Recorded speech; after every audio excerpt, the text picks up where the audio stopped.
أسعد الله أوقاتكم بكل خير مشاهدينا الكرام، وحييكم من الفضائية الإريترية، وأقدم لحضراتكم نشرة الأخبار نستهلها كالمعتاد بأهم العناوين.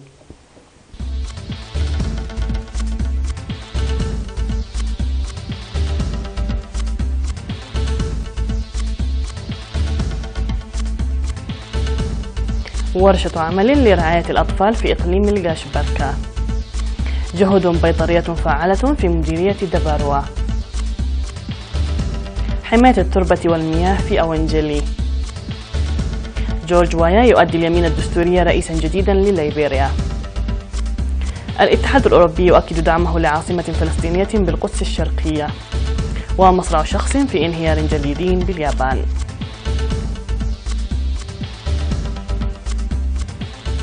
من العناوين إلى التفاصيل، أهلا بكم. نظمت ورشة عمل لرعاية الأطفال القُصّر ومكافحة جرائم القُصّر في إقليم القاشبركة. وبحثت الورشة التي شارك فيها الجهات المختصة في وزارة العمل والرعاية الاجتماعية والشرطة والقضاة والمدعوون العامون وممثلي المؤسسات الصحية والتعليمية والاتحاد الوطني للمرأة الانتهاكات التي تقع على الأطفال وتأثيرها ودور المؤسسات الحكومية والمجتمع لرعاية الأطفال. وقال مدير مكتب وزارة العمل والرعاية الاجتماعية في إقليم القاشبركة السيد إيوب كيداني في الكلمة التي ألقاها، قال إن الرعاية الجيدة للأطفال ضمان لمستقبلهم المشرق، ويتوجب على المجتمع العناية بالأطفال ذوي المصاعب الاجتماعية وتوجيههم إلى الطريق الصحيح. وذكر مسؤول رعاية الأطفال في وزارة العمل والرعاية الاجتماعية السيد يوناس الآيا أن الأطفال الذين ليس لهم رعاة نتيجة المشاكل الاجتماعية المختلفة يحتاجون باعتبارهم جزءا من المجتمع، يحتاجون على العناية المجتمعية إلى جانب رعاية المؤسسات الحكومية. ودعا للدفع بأنشطة التوعية لضمان رعاية وحقوق الأطفال وتعزيز دور المجتمع والمؤسسات الحكومية للحد من جرائم القُصّر. أكد مسؤول فرع وزارة الزراعة في مديرية دباروا سيد ياريد هابتجرجيز على تحقيق نتائج مرضية لتأمين صحة الماشية ورفع إنتاج الألبان واللحوم. وأوضح عن القيام بالتحاليل البيطرية على المواشي وتطعيم أكثر من 750 رأسا من أبقار الألبان و45,000 من الماعز والأغنام، وأن العملية ستستمر. وأكد الطبيب البيطري سيد عند برهان جابريوسوس عدم وجود أمراض مقلقة بفضل برامج التطعيم السنوية، مذكرا المزارعين مراقبة أوضاع ماشيتهم الصحية وأخذها إلى الجهات المعنية في وقت ظهور أعراض مرضية.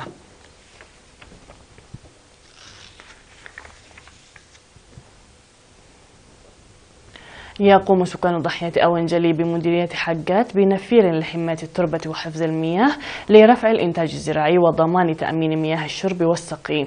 وأوضح مدير الضاحية سيد إبراهيم جمع بتسابق السكان لإنجاز المهمة قبل حلول موسم الأمطار، وقاموا حتى الآن ببناء المدرجات في مساحة 147 هكتارا، حيث يشارك في العمل يوميا 200 شخص لإكمال العمل حتى شهر مارس القادم. وذكر أن جهود حماية الأشجار والتشجير ساعدت لتنمية الثروة الغابية وخاصة الأشجار القديمة. في غضون ذلك قام السكان بصيانة الطريق الترابي المؤدي من مدينة حقات إلى أونجلي البالغ طوله 6 كيلومترات، مطالبين سلطة النقل البري لتخصيص حافلة مواصلات لهم وتوظيف الجرارات مسبقا في أوان الحراثة. وتضم ضاحية أونجلي 8 قرى تقطنها 282 أسرة، وتبعد عن مدينة حقات مسافة 6 كيلومترات إلى الجنوب.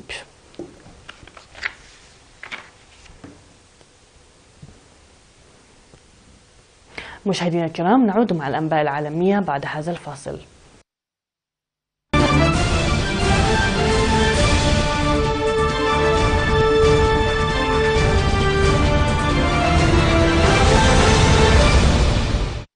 على الصعيد العالمي، حلف لاعب كرة القدم السابق جورج وايا اليمين الدستورية رئيسا جديدا لليبيريا خلفا للرئيس إيلين جونسون.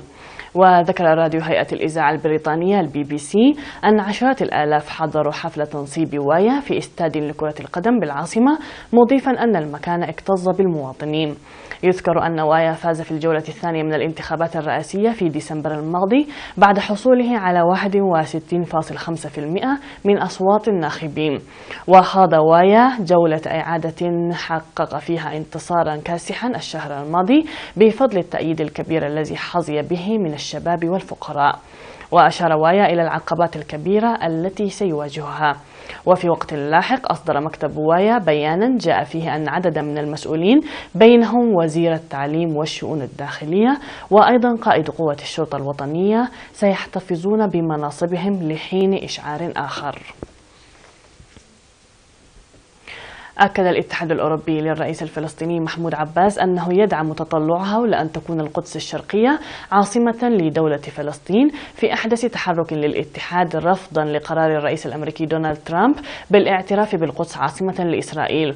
وخلال اجتماع في بروكسل مع وزراء خارجية الاتحاد الأوروبي جدد عباس دعوته لأن تكون القدس الشرقية عاصمة لدولة فلسطينية وحث حكومات الاتحاد على الاعتراف بها على الفور قائلا إن ذلك لن يعرقل المفاوضات مع إسرائيل بشأن تسوية لتحقيق السلام في المنطقة. وبينما لم يشر عباس إلى قرار ترامب بشأن القدس ولا إلى زيارة النائب الرئيس الأمريكي مايك بنس للمنطقة، استغل مسؤولون أوروبيون فرصة وجوده داخل مقر الاتحاد الأوروبي في بروكسل لتأكيد معارضتهم للقرار الذي اتخذه ترامب بنقل السفارة الأمريكية إلى القدس. ودعت فيدريكا موجيريني مسؤولة السياسة الخارجية في الاتحاد الأوروبي فيما بدا أنه إشارة خفية إلى اعتراف ترامب بالقدس عاصمة لإسرائيل الضالعين في العملية للحديث والتصرف بحكمة وإحساس بالمسؤولية. لقي رجل حتفه وأصيب 15 على الأقل بعضهم بجروح خطيرة بعد أن قذف بركان صخورا على نحو 12 متزلجا في منتجع جبلي بوسط اليابان، وحاصرهم انهيار جليدي وقع في أعقاب ثوران البركان. وقال وزير الدفاع الياباني إستونوري أونيديرا إن 6 ممن حاصرهم الانهيار الجليدي من أفراد قوات الدفاع الذاتي البرية اليابانية كانوا يقومون بمناورات شتوية. وذكرت وزارة الدفاع إن معظمهم أصيب كما لقي أحدهم حتفه في وقت لاحق. وقالت هيئة الأرصاد الجوية اليابانية إن بركان جبل كوساتسو شايرين الذي يبلغ ارتفاعه 2160 مترا ثار صباح الثلاثاء، وحذرت من احتمال تجدد ثورانه مضيفة أنه قد يقذف صخورا من فوهته لمسافة تصل إلى كيلومترين. واليابان بها 110 براكين نشطة، وفي سبتمبر 2014 لقي 63 شخصا حتفهم على جبل أونتيك في أسوأ كارثة بركانية في اليابان خلال ما يقرب من 90 عاما. في النبأ الأخير قالت منظمة أوكسفام البريطانية غير الحكومية إن الهوة بين أغنى أثرياء العالم وبقية العالم ما زالت في اتساع، إذ ما زالت الثروات تملكها أقلية صغيرة. وقالت المنظمة إن 82% من الثروات التي تحققت في العام الماضي تدفقت على أكثر سكان العالم ثراء البالغ عددهم 1%، فيما لم يشهد نصف الفقراء أي زيادة تذكر. وأضافت أوكسفام أن هذه الأرقام تعكس فشل النظام الاقتصادي. وألقت المنظمة باللئام على التهرب الضريبي وعائدات المساهمين والمسؤولين التنفيذيين وعدم وجود ضمان لحد أدنى من الأجور للعمال. وكانت أوكسفام أصدرت تقارير مشابهة في السنوات الخمس الماضية، فأقرت عام 2017 أن ثروة 8 من أغنى أثرياء العالم تتعادل ثروة نصف الفقراء في العالم.